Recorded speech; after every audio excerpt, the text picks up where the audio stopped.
We are well into the winter months now, and you can feel it, can't you? That urge to get away. Maybe some beach time to warm up those bones of yours, maybe a hockey, sports kind of road trip.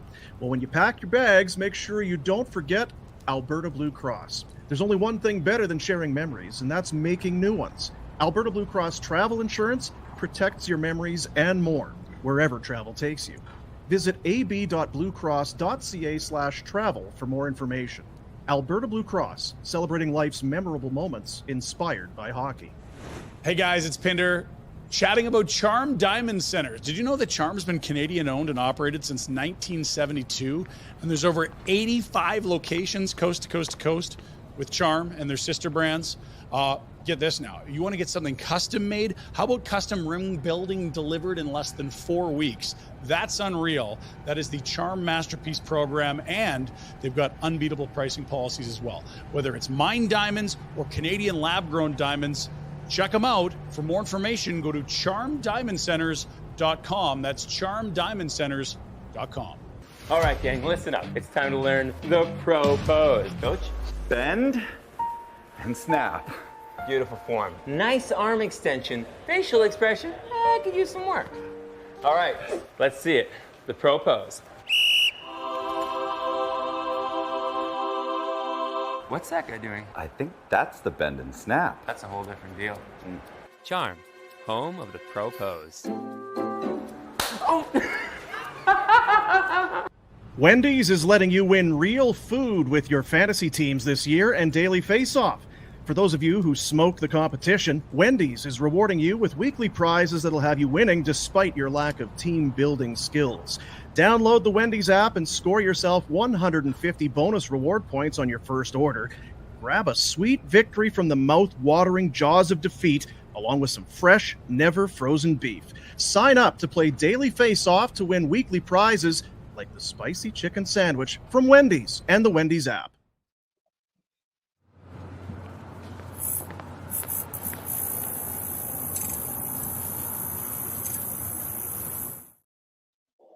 So that's what happens when a team has an effective power play. Who would have guessed? The Flames dropped their third in a row in a 5-0 rout at the hand of the Red Wings. Thanks for joining us on Afterburner to commiserate, air some grievances, everybody. But Ken, I don't think you've had a strong Flames game yet on this show. Nope, I'm clearly some sort of jinx, unfortunately. Sorry, everyone. I'm sure. Oh, they'll forgive you. They'll forgive you. But yeah, not a lot of positives to draw from this one. I thought they were pretty good in the first 10 or 15 minutes. How about that? They didn't score, but they looked like they came out of the gate at least ready. And then a couple went in, and that was about it. It was pretty similar to the San Jose game that way, but with the Sharks, we kind of saw what can happen when you sit back against a team that doesn't have the most firepower on paper. Today, we saw what happens when you replicate that effort against a team that has Patrick Goddamn Kane, Alex DeBrincat, and Mo Seider. Yeah, that was Detroit's power play is obviously a big weapon. So when they got a couple in hand, you saw the entire Flames team kind of deflate. And once it was 3-0, I think it was game over basically. And then once it was 5-0, like you saw that puck go in and immediately you saw like half of that first goal just stand up to get out of there. Kudos for them waiting for 5-0, honestly. Really. Yeah, so in this one, we do see Jacob Markstrom, who has been the Flames' best player far and away as of late. He gets chased from the crease. Dan Vladar sees his first game action since being placed on IR with an injury. And Calgary gets shut out for the third time this season. Now, we did see Calgary go on a 4-game winning streak in late January, but they followed it up with the 4-game losing streak. Now they're at risk of repeating the pattern with 3 losses now while being outscored 12-3. Where do you think this team's mojo went? They had a couple guys playing well, and one of them was Markstrom, right? I think he had a .950 save percentage for a while, but a goalie can't keep that up. And maybe part of it is them getting close to the deadline, knowing that some guys are going to get traded. And then when you have a couple goals go in, and it just, you could see the whole team just their energy go down. And so I think they know it's close to the end of a playoff push, and a lot of these guys are going to go. So I think the energy level's kind of starting to waver. And on a side note, seeing your dog get kidnapped in the background there is the best thing I've seen this afternoon. So thank you for that. Yeah, he was starting to demand to come in, so he had to go. He also wants answers. He does, yeah. Watched most of the game with me, so I think he's a little upset too. And you mentioned how it was going to be a tough shot before, and now it looks wildly bad. So 27 games left. If we assume a team needs at least 96 points to make it in, Calgary would need to win 75% of its remaining games. That would put them at 97 points. I don't see this group achieving that if they can't show up for games that aren't against contenders. That's a tall task for almost any team, even an elite club doing 75%. That, I mean, yeah, it's not going to happen, and they gotta trade some of these guys here sooner rather than later too. The season's pretty much done, I would say, and now the focus is on the future. Do you think the trade talks are maybe affecting the guys since they finished up that road trip and came back home to, just being around family members, friends, and the noise that comes with that, seeing fans in the streets and such? Yeah, it wouldn't surprise me a little bit, but again, this is kind of the team that they are, right? They're a mid team. They've been mid all year. They've had trouble. They had trouble with Chicago weeks ago, right? So they've been win two, lose two team all year. So you can definitely see it in the energy level. I think when a few pucks go in, But again, this is not a great team. It's a good team. It's not a great team. So they're going to have periods like this, anyways. I did like, though, that we did still see some fire from Pospisil and Connor Zary. I was glad Zary was still furious about those penalties late. That was a bad call, for sure, especially on him. But I've liked both of those kids in the last two games, like the two, I think, bright spots on the roster in the last two, despite it being kind of a fiasco. But yeah, they've come with it both games, I'd say. There was something, just speaking of some of the calls that we saw, there's something on the broadcast that really stuck with me. Martin Pospisil, it was the penalty that led to, I believe it was the third Red Wings goal. But on the broadcast, they said that might have been a little bit of a reputational call. Has Pospisil been around long enough and done enough to kind of garner that attention from officials? I don't think so. It took Kachuk at least a season, didn't it? They stopped giving him calls after a while, but I don't know. I think he's known as a pest a little bit to this point, but it'd be surprising if refs are recognizing his number already. All right, so we have some obligations sometimes. They're easier to fulfill than other nights, but we are going to get to our Betway highlight of the night.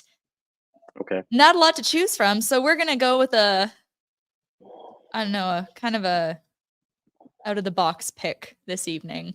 Way cooler Lego sets now than when I was little. We just had the primary color blocks, and we made some cool stuff, but that's a pretty good get. That looks like an awesome those are expensive. That's probably almost as valuable as a stick. No kidding. Yeah.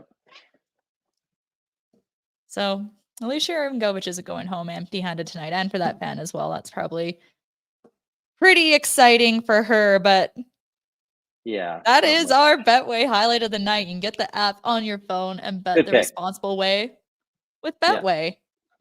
Yeah. We did have a little bit of a runner-up.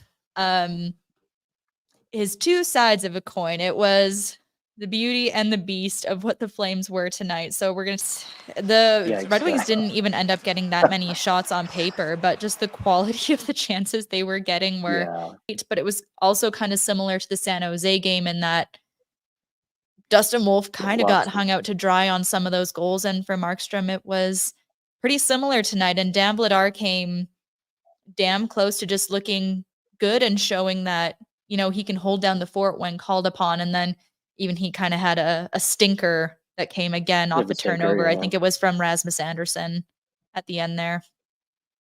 Yeah, lots of that in the last two games. Just sort of loose, soft plays in their own end, and when you score 0 goals, it's hard to blame the goalies. So you're not going to win either way, right? Yeah, and whoops, sorry about that. Kind of the thing that we have to talk about every time now. I saw a comment a little earlier today just asking if the Flames can decline home games. Start Yeah. declining those power plays first. So beyond ineffective tonight at 0 for 5, including some extended time at 5-on-3. Mark Savard did call a timeout to try to get a game plan drawn up on that 5-on-3 in the third, but that's where we also saw another issue from tonight come into play. Calgary was kind of brutal in the face-off circle, which doesn't feel like the stat that you would Yeah. necessarily bring up all the time when you point to why wasn't a team playing very well. But at one point, Detroit was winning 70% of the face-offs. That was mid to late second period. It did become a little more level, came back to earth a little bit towards the end, but it was also the timeliness. You know, they win a face-off on their first power play, bang, bang, bang, Detroit goal. Killing a 5-on-3, win the face-off, eat some time, send it down the ice. Congrats. You just ate the rest of that kill, essentially. Yeah, I think some of it is Sharangovich moving to center. I don't think he's very good on the faceoffs at this point. But for some reason, Calgary is almost never a good faceoff team. I can't remember the last time where I can think of the team as a whole being great at it. And it can be, a lot of the times it doesn't matter too much, but tonight it did exacerbate a lot of other issues for sure. Really, that's interesting because I think of like Backlund as a pretty sturdy face-off presence. Has he ever been good? Like 50% maybe? Like he's a great defensive player most of the time, but I've never thought of him as like, yeah, send out Backlund to win that faceoff. It's usually send out Backlund for what happens after the faceoff. Fair enough. Fair enough. Yeah. I'd have to look at those numbers a little bit more. I was looking at Calgary's power play goals again, and Kuzmenko is the leader with 4, and he got 3 of them with the Canucks. Yeah, it has not been much to write home about most of the season. There's been little pockets where it's like, hey, maybe the power play is turning around, and then it's not turning around. That 5-on-3, and they got 1 shot tonight, which is just not very good. They haven't found the mix or the tactics that work with this club, unfortunately. And maybe sometimes it's just there's no elite talent on this team, and that's mostly what drives a power play, right? You don't think Kuzmenko could be that elite talent? Just very good? I mean, he's good, yeah, and maybe very good. I've liked what I've seen from him in the offensive zone, but he's not Johnny Gaudreau, right? He's not Matthew Tkachuk. He's not Connor McDavid or Draisaitl. Those are true power play elite offensive players, and it's just I think everyone keeps hoping that might be Huberdeau, but he's not either. I know in the start of these games, even against San Jose, he made some really nice passes early on, which is kind of the hallmark of his game. But again, it just didn't turn into much. And then he just kind of disappeared as the night went on. Honestly, no one stood out to me tonight. Not really. Not at the top of the roster for sure. Like I said, I definitely liked Pospisil's energy, and Zary had a few shifts. That Kadri line was maybe the best of the lines all night, but yeah, it's not much to talk about on the offensive side, obviously. Yeah. We also saw more octopuses than Flames goal, which is always a good sign. Someone in a Franzen jersey yeeted that first one out on the ice. I don't even know where someone gets into the dome and then keep it for like three periods. That's commitment. I know, it reminds me of, did you see that news story about that flight that got grounded when maggots from rotten seafood fell out of the overhead and like onto So how do you passengers? get that on the plane? It was that guy. It was that guy. Yeah, pretty impressive, oddly impressive. Yeah, well, despite the overwhelming excitement of what we've had to talk about so far, we are going to take a quick break. When we come back, we're going to do our DoorDash Hungry for More. We're hungry for more of a lot of things. We'll do the road ahead, and we'll take your burning questions. Stay with us. Greta, it's our home away from home for Afterburner. We'll be there for live watch parties throughout the season. Should be your spot regardless. Before, during, and after the game, grab a cocktail, something from the menu, let the games begin, or maybe you get into the game yourself. Over 50 arcade games from vintage to state-of-the-art. Load up some credits on that Greta game card of yours and get at it. Greta Calgary, located at 213 10th Avenue Southwest. Check them out online, gretabar.com.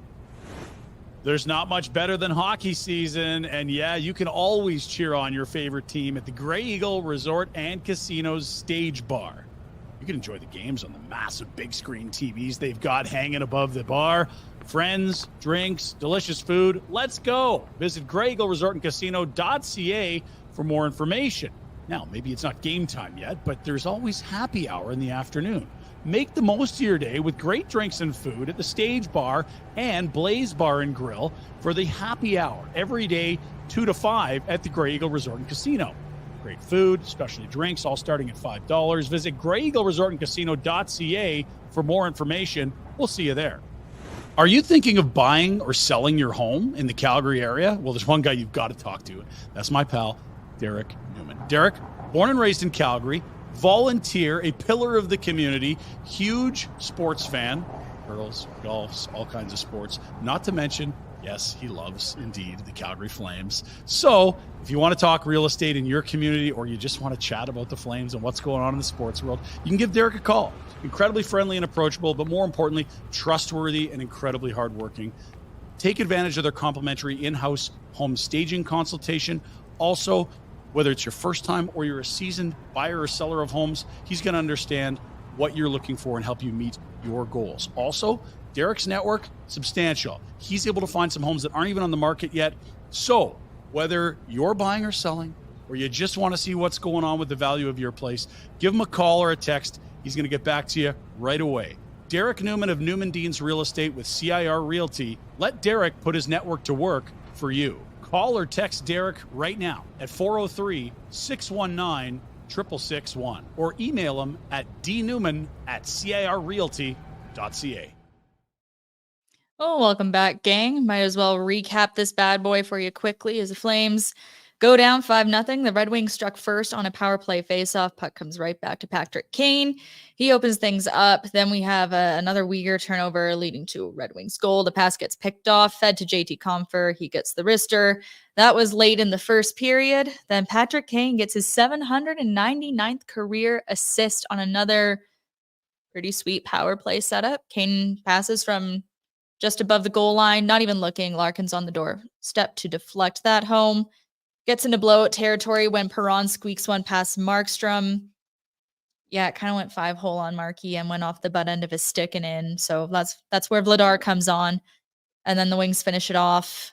And the fans head for the exits as Raymond just kind of circles the O-zone and rips a bit of a stinker past Dan Vladar. So no one is satisfied after that one. So we'll do our DoorDash Hungry for More. Restaurants, groceries, pharmacies, bakeries, flower shops, and more. They've got it all. Open the DoorDash app, choose what you want from where you want, and your items will be left safely outside your door with the contactless delivery setting. And with Double Dash, you can order from multiple places, no extra fees. Everyone gets what they want and need. So for me, I am hungry for more defensive responsibility.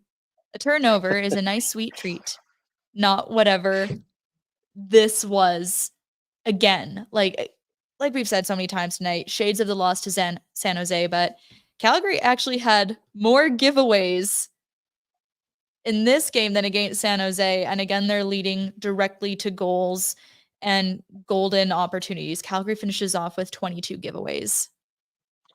Yeah, better team, right? So it's easier to give the puck away to a better team.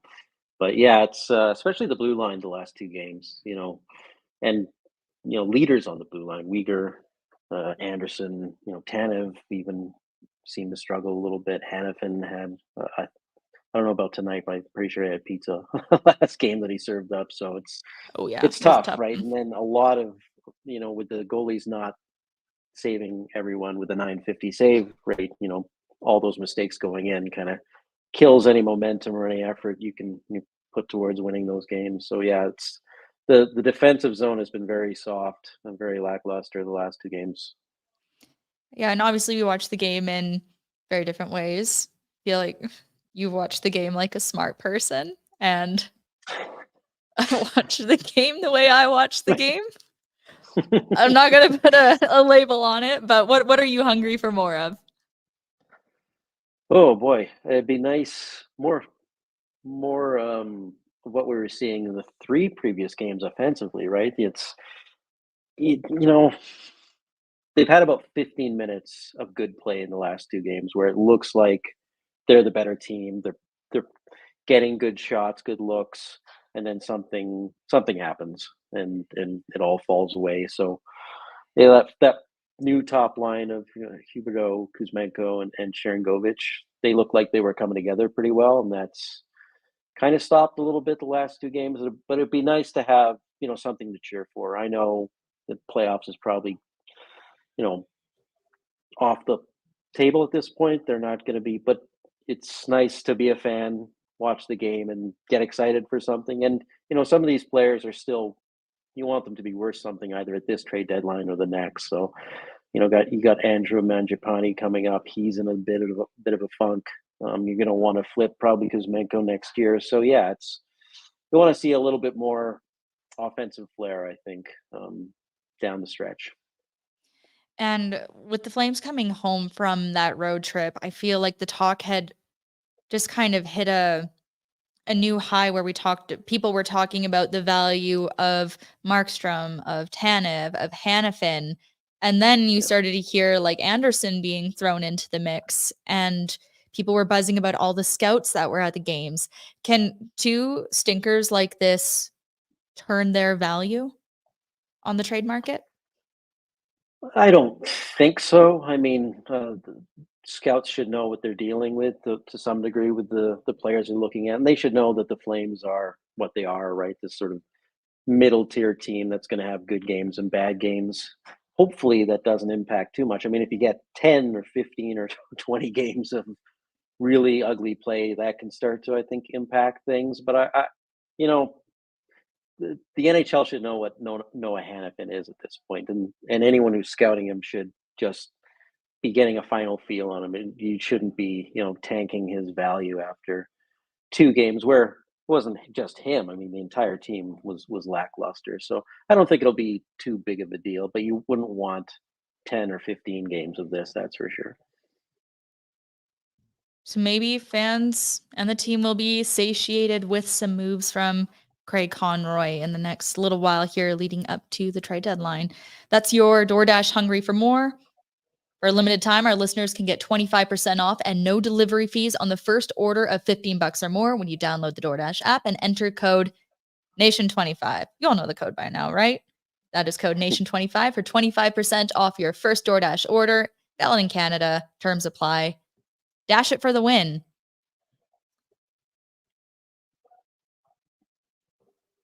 Well, it feels hard to say dash that. Like, should the Flames have just dashed that for the win tonight? Today? I keep getting mixed up with the matinee. It's usually tonight, yeah, but hopefully, I mean, order something nice and take the edge off after that game, see what you can get. Yeah, and I feel like we're just kind of like devolving into nonsense in the chat as well. Jack, maybe you can chime in, but why again? Why are we talking about movies? What was the movie question that's going on? Someone said the Madame Web movie was shit, just like the Flames are shitty today. So that's why we're talking movies. Yeah, I've heard that's hilariously awful. Yeah, awful, like The Room bad. Yeah, it's like a comic movie, Cami. It's like a Spider-Man spin-off thing. But The Room is camp, at least. Yeah, you can. I've heard it's so bad that it might get to that level of ridiculous and funny. Cult classic down the road, but hideous right now. Every time Markstrom starts from here to the rest of the season, if he remains a Flame, so we need to just like welcome him onto the ice with "Oh, hi, Mark." Why are they playing you if they're trying to trade you? Would be my question, but maybe they aren't. I don't know. We'll see. Do you really think, in your heart of hearts, do you think he could be moved before the deadline? I'd be stunned if they don't do it because you've got to sell high on that asset right now, and I think we're at the point where this team does not need a 35, 36-year-old Markstrom going out, the next 2 seasons, and I'm sure that player would like a chance to win too. It wouldn't surprise me if he's come to the team and said, shop me because I want to win something before, and my chances of doing that here are shrinking pretty drastically at this point. So, he was kind of a negative asset almost after his season last year at his age and his cap hit. So if you can get something for him now, you should be doing that. Yeah, I guess just the question now is for many fans about whether that happens at the trade deadline or once this season wraps up. And there are certainly windows in both where you can sell damn high and prices will always be at a premium. Yeah, I think they will want to leverage some of the desperation from contenders and pseudo contenders right now. Like New Jersey should be really desperate for goaltending, not just this year, but next year. So they could be a team that you try to maybe sell to afterwards. But there's a handful of clubs that would like to go far in the playoffs who don't have great goaltending. So I guess we'll see.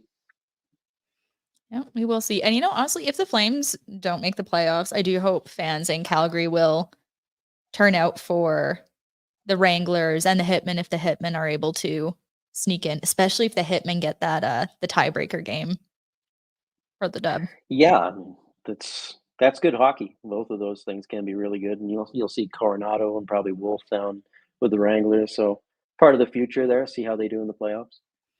And Schwint, I was kind of surprised. I really didn't notice Schwint much at all when he was up. Yeah, he's going to have to kind of try to make it as a role player, but it's hard to notice role players on many nights, especially when you've had games like that last San Jose one. But Klapka I'd like to see more of before the end of the season. Sort of big guy who's had some good turnouts.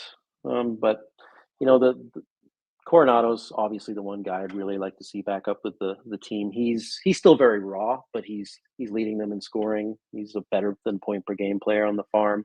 I think he does have NHL level skill in some ways, but he's going to have to learn some of the other stuff like a defensive game, and board plays is his biggest weakness, I think, and that's just going to be time and strength. Yeah, now we're well past the point where he's played more games than he normally would in the college schedule, and he's been able to adapt quite well in that sense. Yeah, he's still doing very well in the AHL. So, yeah, once I think the playoffs are getting closer and closer, but let's start seeing the kids a little bit more, and when the outcome doesn't matter, see what they can do. All right, well, let's put this one behind us and take a look at the Village Honda road ahead. You can find them at the Northwest Auto Mall and online at villagehonda.com. New in-stock inventory on the ground. You can start your automotive adventures at Village Honda, where new vehicle pricing is MSRP. All right, so we got another matinee coming up. The Jets on Monday. The Jets are still doing very well, but their offense has been dead. Yeah. Lately. They've been firing all the shots, getting none of the goals. And you just have to wonder when they're going to break through. I know they're on the ice tonight. So maybe who do they have again this evening? I don't know if they're on they've got the Canucks for the 8:00 start. That'll be a good one. Yeah, and the Jets had something like 80 scoring opportunities against the Sharks. Yeah, so, I mean, probably a good thing for the Flames that the Canucks will probably feel the brunt of that frustration. But, of course, Calgary will also be quite frustrated when they roll in on Monday. Yeah, if the Flames keep playing like this, obviously they'll be slump busters for the Jets. But, you never know. We'll see. Yeah, then Thursday, Boston at the Dome. They're also kind of trying to turn things around right now. I hinted at it a little bit the last Afterburner. Oh my gosh, Yeah. It's like, have you seen that old movie Hocus Pocus? Way back in the day, yeah. With like Bette Midler? Yeah. It's like the Flames in that first game after the All-Star break. It's like Calgary tried to suck out Boston's life force like the witches did with kids in that movie. Yeah. Like Yeah, Boston it is looked like 1-4-1 role since the reversal. All-Star break now. And they lost to LA in overtime this morning. They did, yeah. Bad news for the Flames, obviously, on the playoff side. But you're right. Boston, watching that game was like, what is happening? Because I think they were the top team in the East when they met. And it's just like, oh boy, they're not in this at all. So, yeah, I think they'll come in pretty motivated to stop the bleeding here. Which is like they're still leading the Atlantic, so there's no great Yeah, feat there's standing wise, but you want to be playing the right way. And they'll right. Yeah, in the probably be a little last bit tired as they quarter. will be in Edmonton the night before. Hmm. And then 24th, the biggin. Calgary looking for that first win against the Oilers this season. They'll be up at Rogers in Edmonton. It's an 8 o'clock start, and of course, Flames Nation and Greta are teaming up for a watch party at the old bar. Nice. Doors open at 7. Tickets are $10. It's going to be a good time. Maybe Pinder will eat his own weight in chicken nuggets again. I think so. And warning for everyone, I'm going to be on the afterburner for that one. So I apologize if it's another stinker. Yeah, we'll see if the curse continues. Are you going to do the show from Greta, or are you going to No, I don't try to stay in a think that'll be more pretty reasonable loud. environment? Yeah. I'm in my 40s now, so it's yeah. Watch the game, do the podcast, go to bed. That's the kind of plans I have. Well, if anything, if Pinder just starts eating chicken wings again, like it's That would be also a feat amusing, of at least. athleticism. Probably more Yep. impressive than the game today. Yeah, something to watch there. There was more bad news for the Flames in the playoff standings. Edmonton wins against Dallas today. That one, that was an overtime bad boy, unfortunately, or fortunately, depending on Yeah. how you look at it. Corey Perry has been quite an ad for them.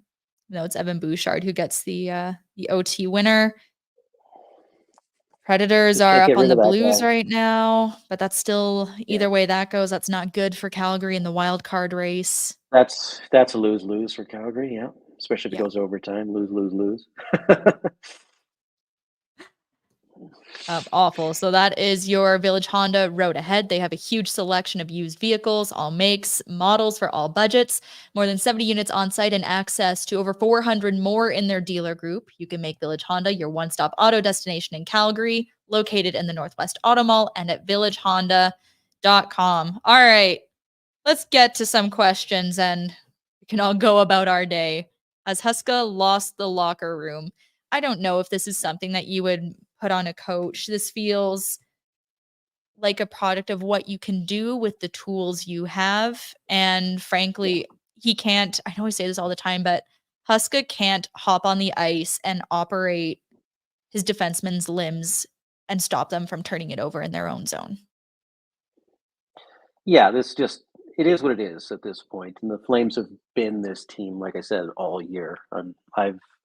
I think they play, usually they play as fundamentally well as possible. And they just went on a nice little winning streak. There's been pockets where they've looked better than they should, honestly, given this roster, and they lost Lindholm, and as we said, they just beat Boston on the road after that. So it's, I have nothing bad to say about the coaching personally so far, and this just the team is what it is. And you are still seeing a great deal of effort and give a shit, frankly, from players. Yeah, Zary and Pospisil don't show the emotion they do after penalties and keep trying to give it to their opponents right to the end if, they're checking out. Dustin Wolf yeah, doesn't, granted for Dustin Wolf, it's like he's trying to break in. You don't see that level of emotion from him after a disappointing game. But yeah. he's also I heard checking out. Markey broke his stick when he came off the ice. He was frustrated. The team definitely cares. And I have no complaints about the way they're being deployed, aside from the power play's been bad all year, but that's an ongoing issue. But it's I'm sure they're frustrated, but the roster is just mid bottom third of the league roster, so you're going to have losses like this. All right, let's see another one, Jack. From Handsome Dan, burning question. Most of the fan base wants a rebuild, myself included, but do we have the temperament and patience for it? As fans, can we continue to just look for the positives in a loss? I think so. I mean, I've lived through the Young Guns and I've lived through the Iginla rebuild, and now this is another one. So, old hat for me. But I've found that excitement in this sort of transitional period will build when you start getting the Gaudreaus or the Kachucks or the Monahans, those players that look like you can build around, that builds excitement. And the Flames, even after Gaudreau came around during the Iginla rebuild, they were bad enough to pick sixth, fourth, and sixth overall, right? So that's when you get Kachuk and Monahan. It's just and Bennett, and that does build excitement when you have, you're not going to win the short term, but you're starting to build a new nucleus to rally around. And people want to see where those players start at and how they progress. And obviously, Connor Bedard is a pretty extreme example, but I forget what the exact number was. But when he came back, when it was announced he was coming back from this injury, like again, Chicago's ticket sales just. And I think people forget too, like Chicago was one of the worst teams in the league for attendance. Like that place was dead until they got the draft picks that turned into Taves and Kane. Yep. And they had Duncan Keith coming up, and then all that sort of came together. So they had to rebuild for years, but they got an almost dynasty out of it, and that's exciting. I think people should remember when Gaudreau came around, he won the Hobey Baker. They signed him, they played him in that last game so he could burn a year of his contract. I think they took a plane out to get his name on the contract. I mean, that was fun. It's not as fun as winning on the ice, obviously, but that builds interest and excitement itself. So to bring it back to the question, I think if the Flames do finish in a position where they get a really good draft pick, if that draft pick has like a good playoff run with whichever team they're playing on now, I think that would lend some more excitement to the fan base. That would make a rebuild easier to stomach. So I think we got a couple more here. Yeah. Seems like maybe these rumors are finally impacting the ice play. Does Connie pull the trigger more quickly? I don't think Craig Conroy would want to let on ice play dictate how and when he's making these decisions. Players have to block out the outside noise to, focus on what they're doing on the ice. Conroy has to do the same thing in his job. Yeah, the big thing is maximizing the return. That said, you're going to want to lower the risk of injury, right? So you don't want to see Tanev go down, like play Tanev for the next 2 weeks, and then he gets hurt in the last game before the trade deadline, or Hannafin or Markstrom, right? So there is that thinking of lowering risk, but yeah, you're not going to worry too much about the performances aside from, what am I getting for these guys is the top priority. All right, a couple more here, Jack. So you have a few more. Start here. Is Hannafin's trade value taking a dip? I think we touched on this a little bit, but to me, I feel like, as you said, the NHL knows what Noah Hannafin brings. And I don't know that two not great performances will totally sink it. Yeah, and to be fair to that player, I think he's having a really good year overall, one of his best, I think, in his career, despite sort of a mediocre season overall from the team. So I think that should carry more weight than two iffy performances. And it's not like Hannafin was out there stinking the joint up and everyone else was good. I mean, it's just roster-wise malaise that was not that great. All right, let's see what next here. Here's my question. Hard to predict, but do you think Markstrom's trade value is higher right now than it would be in the off season? Yeah, that is a good question. I think it could be because you might have that desperation for, like I said, a handful of contenders going into the playoffs with lackluster goaltending and having that sort of thought of, we could win something this year, but we don't have the net minding. So I think that could drive a lot of short-term interest right now. Now, off season, less of that, and other teams have more opportunity to fix goaltending than they would right now. So yeah, I think now is the time. I think the iron probably doesn't get hotter than this. Don't think I can say it any better than that. So we'll do one more here, Jack. Who do you want to win the cup since we suck? Who's going to say Edmonton? Nobody. I feel like to be safe, we probably need to go out of conference. Yeah. Let's cheer for Florida. How about that? I know people. Unabashedly, I've been on the Kane train for several years, and I want them to break through. And you know what? They also need a goaltender. So they do. That's one of them. Yeah, that'd be awesome to see the Hurricanes do it, because you're right. They're well managed. They have a really good roster from top to bottom, and they never just take that next step. So yeah, I'd be happy to see them do something. I also have Nichas in fantasy, and he's been a good depth pickup. Yeah, that's a good one. Yeah. Okay, we do have to pick someone from the West. If it couldn't be the Flames in the West, who would you go for? Okay, can't be Canucks. I still hate them. Can't be Edmonton. Who do we think? Los Angeles, maybe? They're playing terribly recently. Oh no, they've done enough. They've had theirs. They've got a couple, right? But you can't say Vegas, because they've been, they've had their runs too. So Dallas, that's a good pick. Someone just recommended Dallas. They're a really good team. Yeah, let's go with Dallas. That's what I'll go with. All right. Well, I was gonna go Canucks, but now I feel attacked. I have, watching the cup run against the hated Bertuzzi, and that was a huge rivalry back in the day in the early aughts, right? So I still have PTSD from hating that group. Yeah, see, when I was growing up, there was this awesome guy, Pavel Bure, who was just kind of taking the world by storm. So that was what I grew up with. So it was very hard to Well, I remember move him past that. And I did kind of Flames. participate in my own way in a small town in 2011. Fair enough, yeah. Yep. So, and I also feel more inclined to wish well for teams that don't have a Stanley Cup. Fair enough. I'm not going to count the Millionaires because it was a different franchise.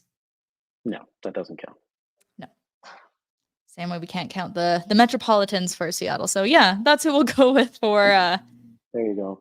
If the Flames can't win it, someone's gotta. Yep. All right. Well, I think that will just about put a wrapper on it. That was a disappointing game for sure, but thank you guys for coming to hang out with us today and talk a little trash and break things down. And when are you back on next, Ken? I got to get some of those Flames Nation beers for these, because if it's always going to be like terrible performances when I'm on afterwards, I got to crack a cold one for the chat. I'm back on this Saturday, so we'll see after the Edmonton Oilers game. It could be another ugly one, but you never know. I will send you some beer. You bring your dog on again next time. And we got a nice, good, close look at him. Bring him into the room next time. Yeah, he's quite the character. Amazing. Awesome. Thanks, guys. Show is back on Monday, Family Day, after the Flames play the Jets. That is a 2:00 puck drop. And in the meantimes and in between times. Yep. Oh, what did Ed Whalen say for that? I forgot the rest of it. Anyway, thanks, guys. Have a good one. Yeah. See ya.